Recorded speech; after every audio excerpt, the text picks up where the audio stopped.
Carlos thought tonight was about his daughter's 7th birthday, until the door swung open.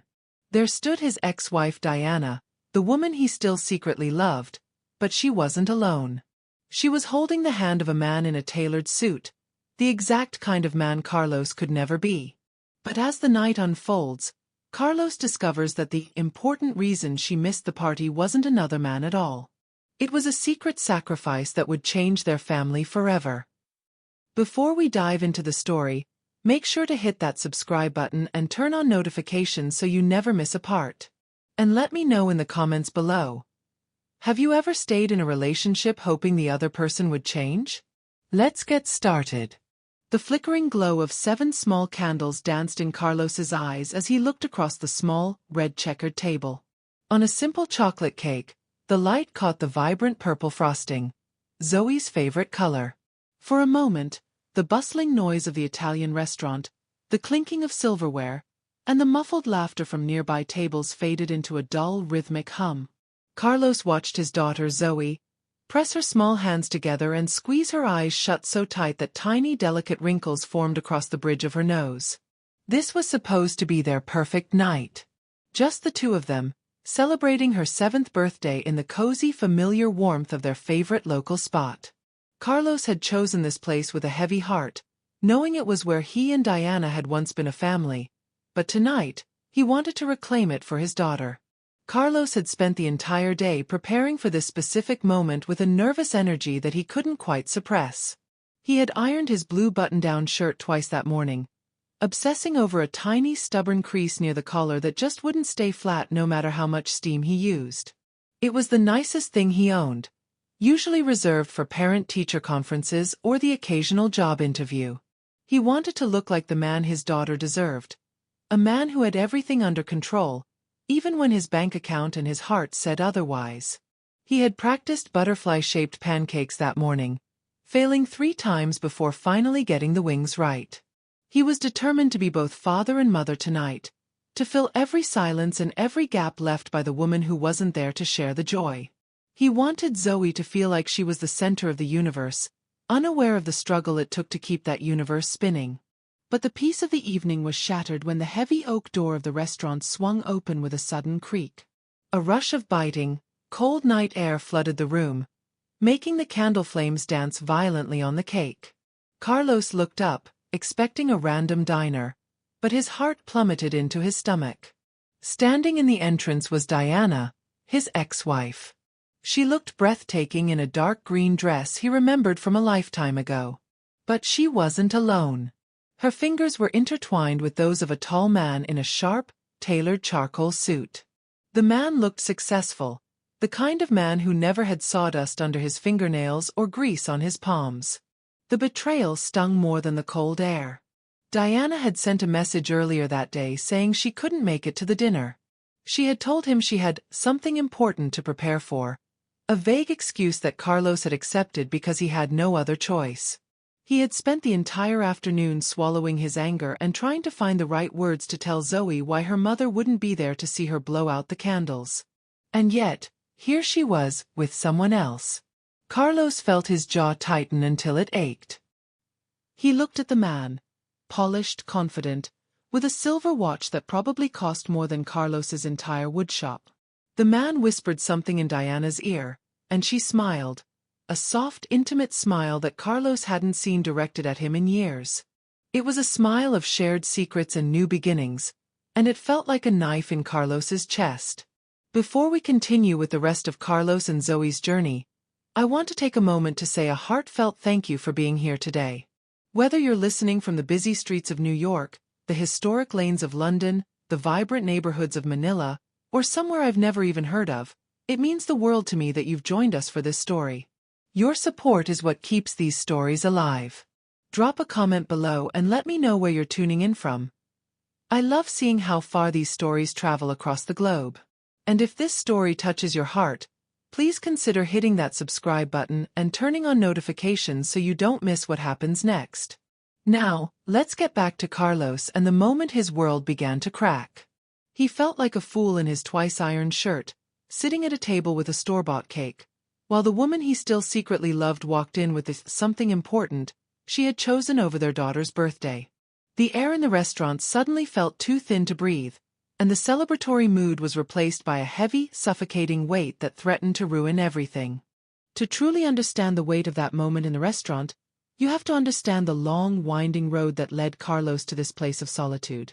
18 months ago, his life hadn't been a series of lonely dinners and calculated budgets. He and Diana had a home. It wasn't fancy by any means, but it was a home full of life, laughter, and the distinct comforting smell of fresh-cut cedar and expensive perfume. Carlos was a carpenter, a man who worked with his hands, building furniture that was meant to last for generations. He took immense pride in the strength of his work, believing that if you built something right, it could withstand anything. But he found out the hard way that some things are harder to hold together than wood and glue. The unraveling of their marriage didn't start with a big fight or a dramatic affair. It started with a single devastating phone call that changed the trajectory of their lives forever. Diana's mother had been diagnosed with late-stage cancer. The news was a sledgehammer to their foundation. Her mother lived 500 miles away, alone and fading fast in a house that was too big for her. Diana had to go. There was no question about it. Carlos wanted to follow her, but life isn't always like the movies where you can just pack up and leave without a second thought. His carpentry business was local. His contracts, his heavy tools, and his workshop were all tied to this city. If he walked away from his shop, they would have no income. They would lose the apartment. They would lose everything they had worked so hard to build since they were in their 20s. So, they made the impossible, heartbreaking choice that many families have to make. Diana went to care for her mother, and Carlos stayed behind to raise Zoe and keep the lights on. At first they were strong. They had video calls every single night after Zoe went to sleep. They would prop up their phones on the kitchen table and pretend they were sharing a meal together, talking about their day and their hopes for the future. They still said, "I love you" before hanging up, and they meant it with every fiber of their being. But distance is a slow, quiet poison that seeps into the cracks of a relationship, making the distance feel like thousands of miles instead of hundreds. 8 months of separation wears a person down in ways you don't notice until it's far too late to fix the damage. Diana was exhausted from hospital vigils and the crushing grief of watching her mother disappear.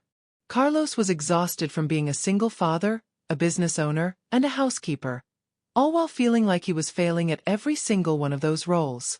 Slowly, the phone calls grew shorter and more sporadic. The "I love yous" turned into "talk to you tomorrow," or "I'm too tired to chat." The plans for a reunion became vague and distant, pushed further and further into a future that neither of them could see clearly anymore through the fog of their own exhaustion. When Diana's mother finally passed away, something had already died between the two of them, too. The connection had frayed until there was nothing left to hold on to. She moved back to the city a few weeks later, but she didn't move back into their home. Carlos remembered the day she came to pick up the rest of her things. They stood in the living room they had once shared, surrounded by cardboard boxes and an unbearable silence that was louder than any argument. Neither of them shouted. Neither of them cried. They simply looked at each other and acknowledged what they both already knew in their hearts. "I still love you," Diana had said quietly, her voice breaking as she looked at the empty spaces on the walls. "But I don't know how to be your wife anymore." Carlos had simply nodded, not trusting himself to speak. He wanted to fight, but he saw the utter exhaustion and the lack of spark in her eyes. He let her go, and for 18 months, he had been training himself to live in the hollow silence she left behind. After the divorce was finalized, Carlos became a master of the invisible work of being a father.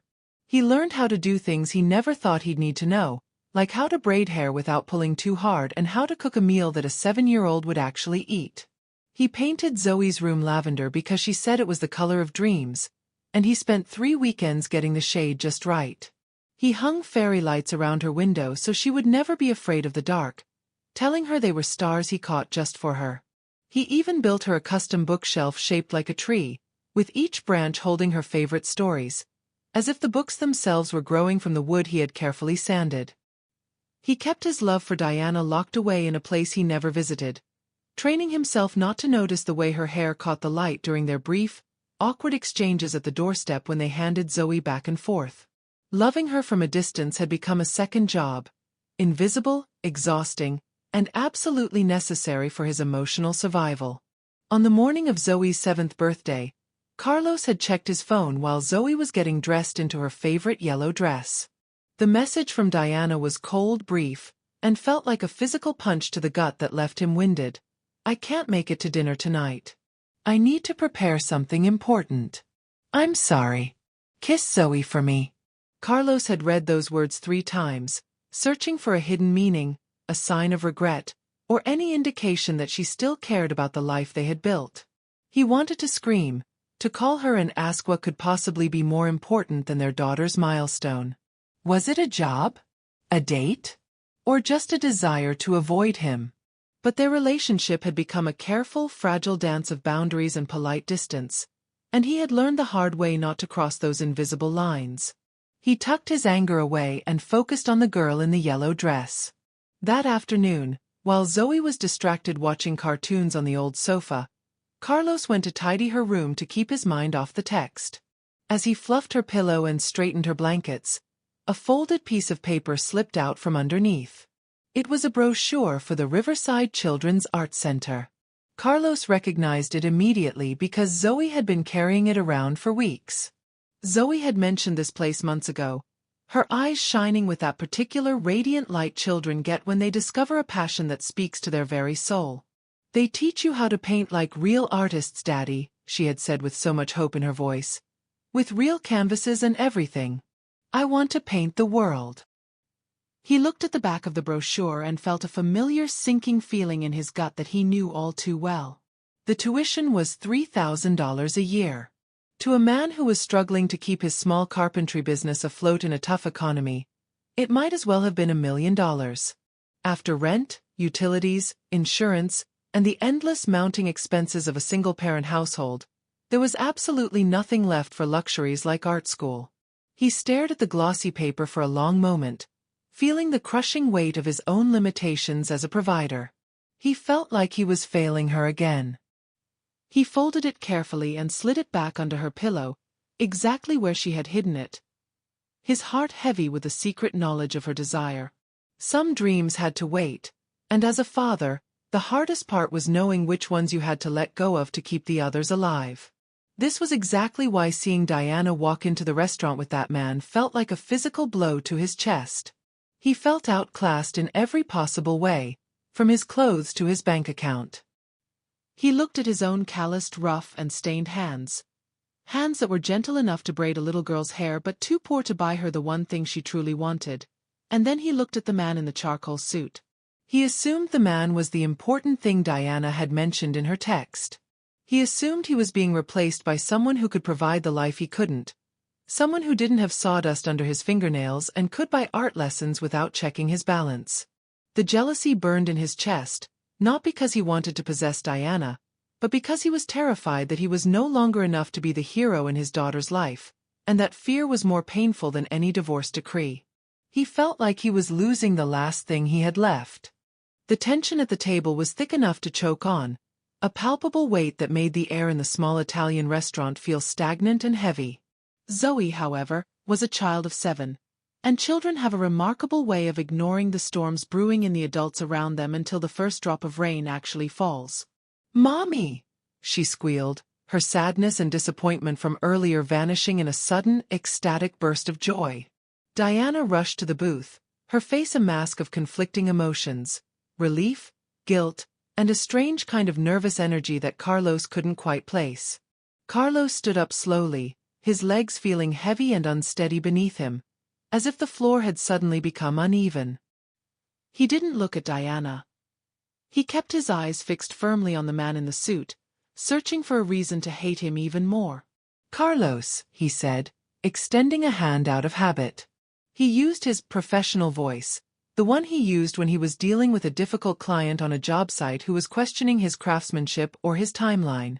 The man shook it firmly, his grip strong and steady, suggesting he was a man used to getting what he wanted. "Elliot, it's nice to finally meet you. Diana has told me a lot about you." The word finally lodged itself in Carlos's chest like a splinter that refused to be pulled out. How many conversations had they shared about him? Had they laughed at his struggles? How long had this man been a silent, shadow-like part of Diana's life while Carlos was left to struggle in the dark, wondering where it all went wrong? He felt like an outsider in his own daughter's celebration. "I'm going to step outside for a minute," Carlos said, his voice flat and devoid of emotion. "I need some air." He didn't wait for a response, a protest, or an explanation. He walked past the other diners, past the waitress carrying a heavy tray of steaming pasta, and out into the biting restorative cold of the night. He leaned against the rough brick wall of the restaurant, his breath coming out in ragged white puffs that vanished into the darkness like his hopes. He felt like he was losing his mind, trapped in a scenario he couldn't control. He pulled out his phone and messaged his best friend, Jerome. "Diana showed up with some guy. I think it's over. I think she's moving on for real this time.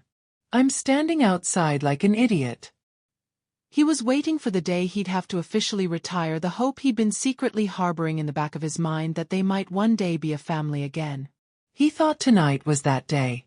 The door opened behind him with a soft creak, and for a split second, Carlos hoped it was Diana coming to apologize, explain, or tell him it was all a mistake.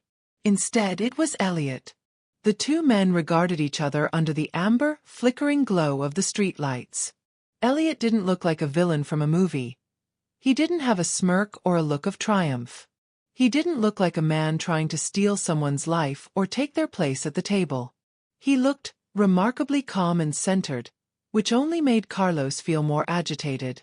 "Diana didn't tell you I was coming," Elliot said quietly, breaking the silence of the alleyway. It wasn't a question. It was a statement of fact that carried a weight of regret. "That was my fault. I told her to keep it a surprise because I thought it would be a nice gesture for the birthday.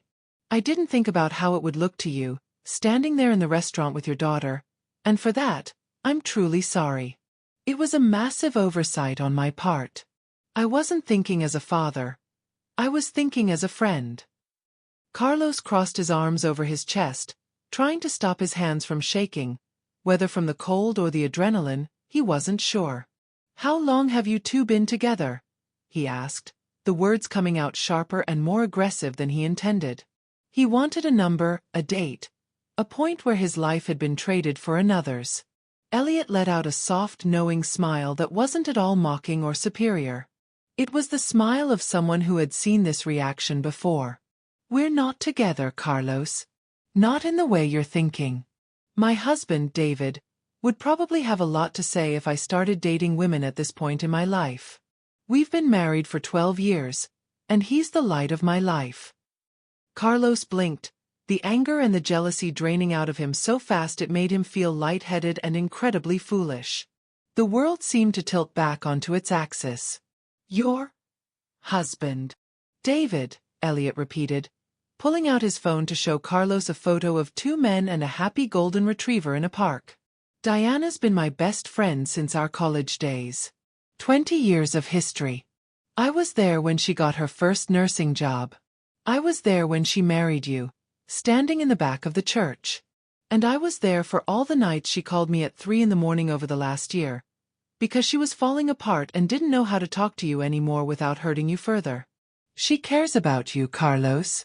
More than you know." Carlos absorbed the information slowly, the cold night air suddenly feeling less sharp and more like a comfort against his heated skin.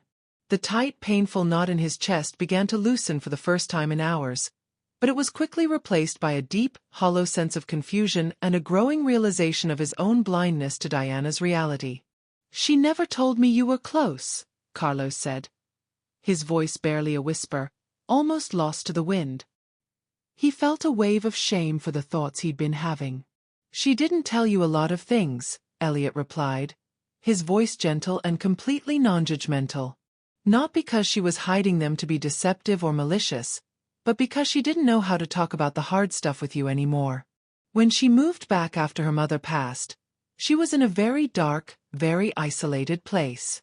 She felt like she had failed at everything she ever tried to do. She felt like she failed to save her mother, failed to save her marriage, and failed to be the mother Zoe deserved.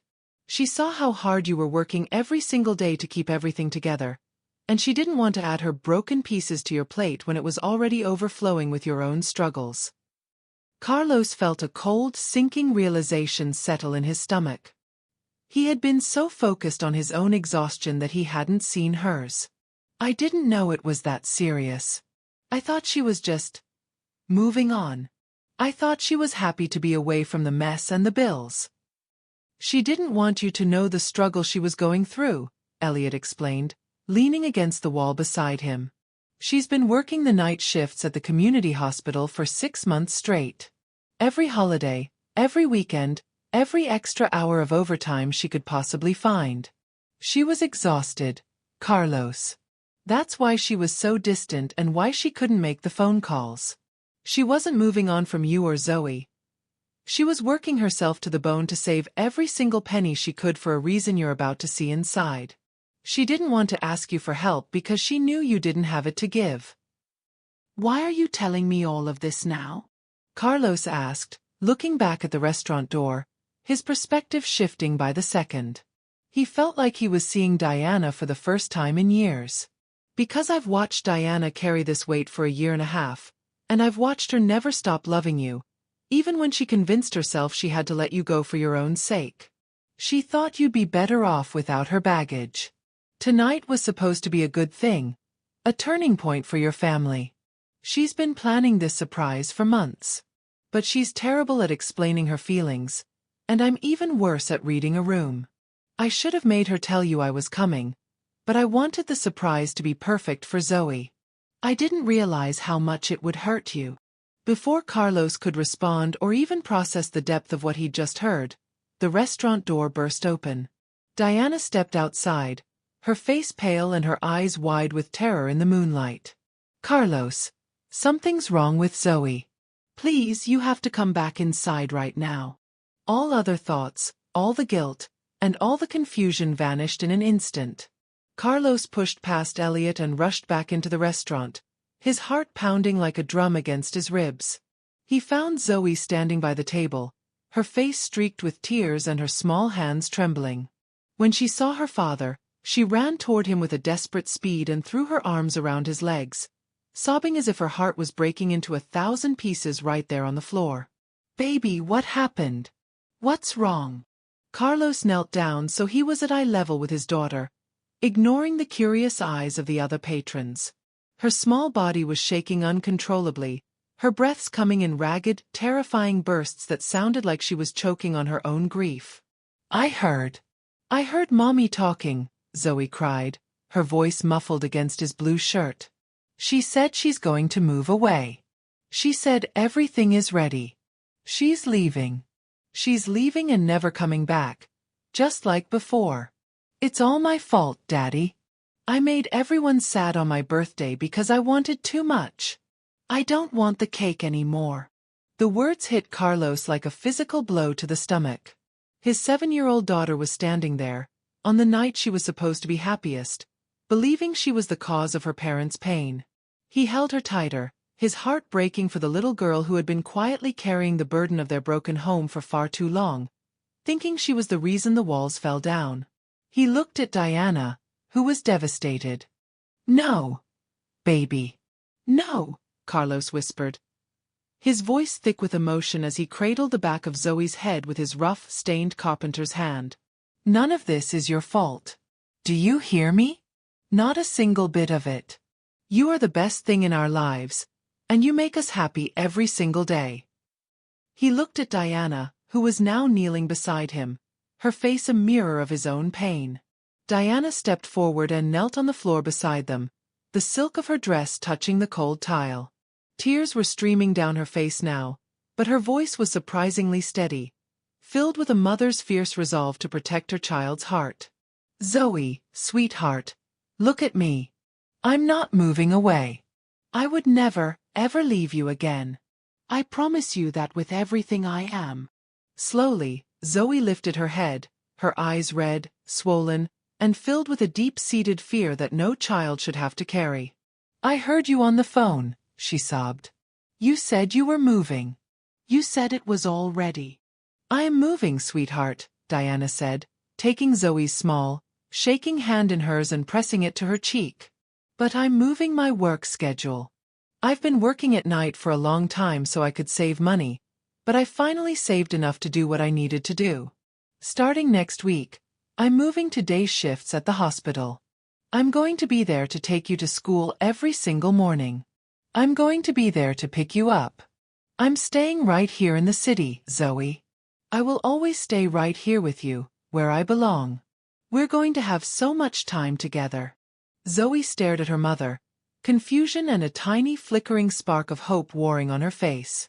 She looked at her father, seeking confirmation from the one person who had been her constant rock during the storm. Carlos nodded firmly, his own eyes wet with tears he couldn't hold back. Mommy's not going anywhere, sweetheart. She loves you more than anything in the whole world, and so do I. The little girl's lower lip trembled for a second before she reached out and pulled Diana into the embrace. For a long, silent moment, the three of them stayed like that, huddled together on the floor of the small Italian restaurant, while the world around them seemed to slow down and wait for them to heal. When Zoe finally quieted down, her sobs turning into small, tired hiccups, Diana pulled back and wiped her eyes with the back of her hand, trying to regain her composure. She reached into her purse and pulled out a crisp, white envelope that looked important. There's something else I need to tell you both. Zoe, do you remember that art center you told me about? The one with the real canvases and the real painters that you dreamed about every night. Zoe's eyes widened to the size of saucers as she took the envelope with trembling fingers. Inside was a folded letter of acceptance and the same glossy brochure Carlos had found hidden under her pillow. I've been working those night shifts for 6 months to save for your tuition, Diana said, her voice trembling with the weight of her love and the relief of finally sharing the truth. And Elliot? He's the director of the center. He's my oldest, dearest friend. He agreed to let you into their advanced program even though you're younger than the other students, because I showed him your drawings and he told me you have a real, rare gift. That was the important thing I had to finish today. I had to get the final scholarship and registration papers signed so I could give this to you tonight, on your birthday. I wanted it to be perfect. Carlos stayed on the floor, the pieces of the puzzle finally clicking into place with a clarity that made him feel incredibly foolish and small. The mysterious messages, the secrecy, the presence of a man he didn't know. It had never been about replacing him. It had never been about a new relationship or moving on. It had been about a mother's desperate, silent sacrifice for her daughter's dream. He looked at Diana and saw the dark circles under her eyes he had previously ignored. He saw the woman who had been fighting a parallel battle in the dark, all alone, just to prove to herself and to Zoe that she was still a good mother despite the divorce. He realized that while he was building bookshelves, she was building a future. You did all of that by yourself? He asked quietly, his heart aching with a new kind of respect and a deep crushing guilt for ever doubting her intentions. I wanted to give her something she couldn't get any other way, Diana replied, her gaze meeting Carlos's with a raw, piercing honesty he hadn't seen in years. It was a look of shared parenthood and shared sacrifice. I wanted to prove that I could still be a good mother, even if I couldn't figure out how to be a good wife anymore. I didn't want to burden you with the cost, Carlos. I know how much you've been doing alone. I know how much you've sacrificed every single day for her. I didn't want to take away from what you were building. The words hung in the air between them, heavy with meaning and the weight of 18 months of silence and missed connections. Carlos felt the high, thick walls he had built around his heart, the ones that had held him together through the long, lonely months of the divorce, begin to crumble into dust. Across the room, Zoe was showing Elliot her butterfly pancake, drawing on a napkin, her earlier terror completely forgotten in the excitement of her new dream coming true. The restaurant had returned to its normal rhythm, but for Carlos and Diana, everything in the universe was different now. The air felt lighter, the colors brighter. Diana stepped closer to him, her voice low and intimate so Zoe wouldn't hear the weight of their conversation. I didn't come here to hurt you, Carlos. I came to surprise Zoe, but I think I ended up hurting you anyway, And I'm so incredibly sorry for that. I should have talked to you about Elliot. I didn't know if you wanted to hear from me anymore. I thought you were happier without me and the constant stress I brought." Carlos shook his head, his voice thick with emotion as he reached out to touch her hand. "You didn't hurt me, Diana. I hurt myself. I saw you with Elliot, and I assumed the worst because I've been waiting for you to move on. I've been waiting for the day you find someone else and I have to pretend to be happy for you while I break inside. And when I thought that day had finally come tonight, I realized I'm not ready. I don't think I'll ever be ready to see you with someone else, because a part of me is still stuck in that living room 18 months ago, wishing I had fought harder for us." Diana's breath caught in her throat, her eyes glistening with unshed tears. "Carlos, I know we're not together anymore.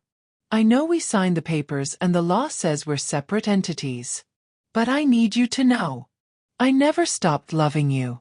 I just didn't know how to stay when I felt so broken and empty inside after my mother died. I thought leaving was the kindest thing I could do for you so you didn't have to watch me fall apart. Daddy, Mommy, come look at this." Zoe's voice cut through the heavy emotional moment like a ray of sunshine piercing through a storm cloud. She was waving a napkin she had been drawing on with borrowed crayons from the waitress. They walked over to their daughter together, side by side for the first time in a long time. The drawing showed 3 figures holding hands in a long line under a bright yellow sun. "It's our family," Zoe announced with a pride that only a child can have. "I know you're not married. I know you live in different houses and have different lives. But that doesn't mean we're not a family. I just need you to not hate each other. Can you do that?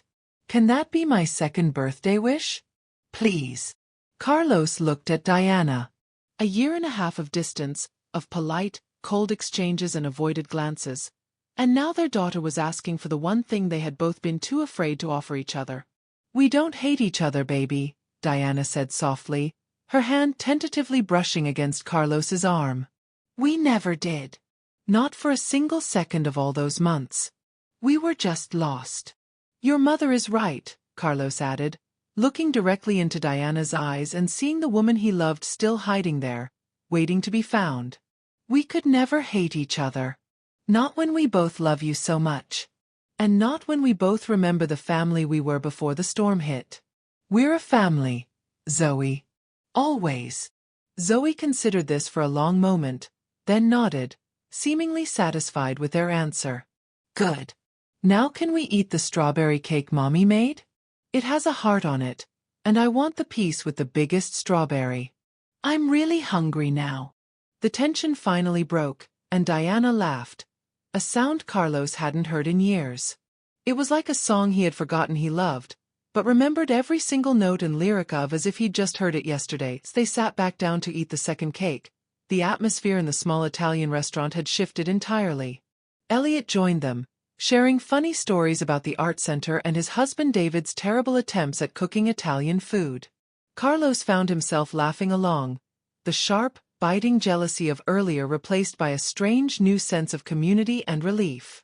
He realized that family wasn't just a husband and a wife living under one roof.